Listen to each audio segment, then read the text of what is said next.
राजनीति जब सरोकारों से परे और नीतियों से विपरीत होकर खो देती है नैतिकता, बयानों की बौछार के बीच जब पनपने लगती है साजिश, हक के लिए जब करना पड़े हल्ला बोल, तो हम बनते हैं आपकी आवाज, जोश और जुनून के साथ।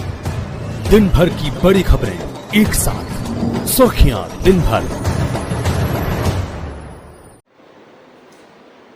આજે કેટલાક ઇન્ડિયા ગઠબંધનના ઉમેદવારોના ફોર્મ સામે ભારતીય જનતા પાર્ટી દ્વારા ગુજરાતમાં વાંધો ઉઠાવવામાં આવ્યો છે।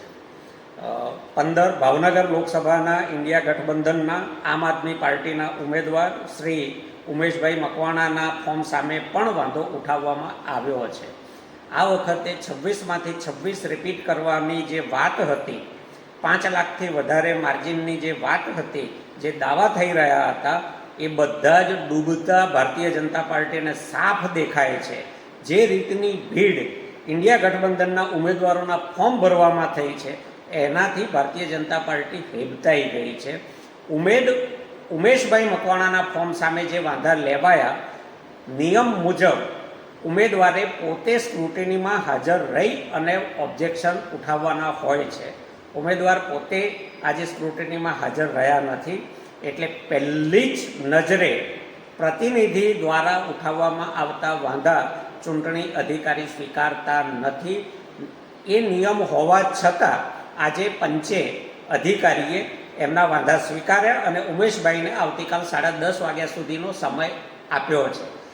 જુદી જુદી જગ્યાએ જે રીતે વાંધા ઉઠાવવામાં આવ્યા છે, એ ભારતીય જનતા પાર્ટીની જે આપખુદશાહી માનસિકતા છે અને દેશને સરમુખત્યારશાહીમાં ધકેલવાની વૃત્તિ, બંધારણ બદલવાનું લક્ષ્ય, આ બધાને ધ્યાનમાં રાખીને ચંદીગઢનો જ આપણે જે વિડીયો જોયો હતો, જે રીતે ત્યાં ચૂંટણી અધિકારીનો દુરુપયોગ થયો હતો, એ જ રીતે ગુજરાતમાં ચૂંટણી અધિકારીઓનો દુરુપયોગ થાય, એમના પર અનેક પ્રકારના દબાણો થાય અને ઉમેદવારોના ફોર્મ કોઈને કોઈ નાના કારણો આગળ ધરીને રદ કરવામાં આવે, એવા તમામ પ્રયત્નો થઈ રહ્યા હોય, ષડયંત્રો રચાઈ રહ્યા હોય એવું દેખાઈ રહ્યું છે।